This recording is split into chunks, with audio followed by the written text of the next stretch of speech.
আসসালামু আলাইকুম viewers, welcome to my channel. আমি আজিজুন্নাহার। আজ আপনাদের সাথে শেয়ার করব একদম ঘরোয়া পদ্ধতিতে অত্যন্ত সহজভাবে একটি মজাদার রেসিপি। সেটা হচ্ছে সরিষা বাটা দিয়ে ইলিশ মাছ।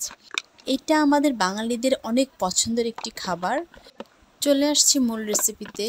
প্রথমে ইলিশ মাছগুলোকে ভালো করে ধুয়ে তারপর এতে আমরা দিয়ে নিব 1 চা চামচ হলুদের গুঁড়া, 1 চা চামচ মরিচের গুঁড়া এবং আধা চা চামচ জিরা গুঁড়া এবং দিয়ে দিব পরিমাণ মতো লবণ। এগুলোকে একটু পানি দিয়ে গুলিয়ে তারপর আমি মাছের সাথে মেখে মেরিনেট করার জন্য রেখে দেব আধা ঘন্টার মতো। ইলিশ মাছ কিন্তু আমাদের ত্বক ও চুলের জন্য বেশ উপকারী। এতে থাকা ভিটামিন ও মিনারেল আমাদের ত্বক ও চুলের স্বাস্থ্য ভালো রাখতে সাহায্য করে। এখন আমরা চুলায় একটা ফ্রাই প্যান দিয়ে তাতে দিয়ে দিচ্ছি হাফ কাপের মতো সরিষার তেল। এরপর আমরা এতে দিয়ে দেব 1 কাপের মতো পেঁয়াজ কুচি। পেঁয়াজ কুচিগুলোকে একটু নেড়ে চেড়ে লাল হওয়া পর্যন্ত অপেক্ষা করব। তো এখানে একটু লবণ ব্যবহার করলে আমাদের এই পেঁয়াজটা একটু তাড়াতাড়ি লাল হয়ে যাবে। তো দিয়ে দিচ্ছি একটু লবণ। এরপর এটাকে আমরা ভালো করে নেড়ে চেড়ে একটু পেঁয়াজটা লাল হয়ে যাওয়া পর্যন্ত অপেক্ষা করব। পেঁয়াজটা লাল হতে হতে আমরা আরও ইলিশ মাছের কিছু উপকারিতা সম্পর্কে জানব। ইলিশ মাছ আমাদের হাড় ও দাঁতের গঠন মজবুত করতে সাহায্য করে এবং রক্ত চলাচল স্বাভাবিক রাখে। এখন আমরা এই পেঁয়াজের মধ্যে দিয়ে দিচ্ছি সরিষা বাটা। আমি সরিষা বাটাটাকে একটু পানি দিয়ে গুলিয়ে তারপর এর মধ্যে দিয়ে দিয়েছি। আপনারা মনে রাখবেন এই সরিষাটা বাটার সময় এর সাথে একটু কাঁচামরিচ এবং একটু লবণ মিশিয়ে বাটবেন, তাহলে এই সরিষার যে একটা তেতো তেতো ভাব থাকে এটা থাকবে না। তারপরে এতে আমি দিয়ে দিচ্ছি 1 টেবিল চামচের মতো পেঁয়াজ বাটা। তারপর এখানে দিয়ে দিলাম সামান্য একটু পানি।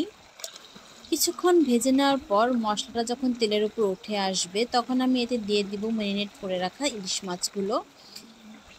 তারপরে দিয়ে দেব সামান্য একটু পানি মাছটা কষানোর জন্য। দিয়ে দিব আরও 8-10টা কাঁচামরিচ। কাঁচামরিচগুলোকে আমি একটু চিড়ে নিয়েছি যেন ভেতর থেকে ঝালটা বের হয়ে আসতে পারে।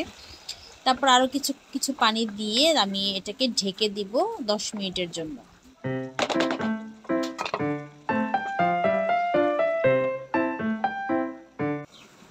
হয়ে গেছে 10 মিনিট। এখন আমরা ঢাকনাটাকে উঠিয়ে দেখব এটা পানিটা শুকিয়ে গেছে এবং সরিষাটা একটু ঘন হয়ে এসেছে। দেখেন কি চমৎকার একটা কালার চলে এসেছে এটাতে। এখন আমরা আরও কিছু পানি এটার মধ্যে অ্যাড করব। এই 1.5 কাপের মতো পানি অ্যাড করব। এটা দিয়ে আরও কিছুক্ষণের জন্য আমরা এই ইলিশ মাছটাকে ঢেকে দেব, তাহলে এটা আরেকটু বেশি চুলায় থাকলে এটা খেতে বেশ ভালো লাগবে। আবার 10 মিনিট পর আমরা চলে এসেছি। এখন দেখেন এটা অনেকটাই শুকিয়ে এসেছে পানি এবং এটা নামানোর সময় হয়ে এসেছে। হয়ে গেছে আমাদের সরিষা বাটা দিয়ে ইলিশ মাছ। কি চমৎকার একটা কালার চলে এসেছে আপনারা দেখতে পাচ্ছেন এবং খুবই সহজ একটা রেসিপি। আপনাদের ভালো লেগে থাকলে অবশ্যই চ্যানেলটি সাবস্ক্রাইব করে পাশে থাকবেন।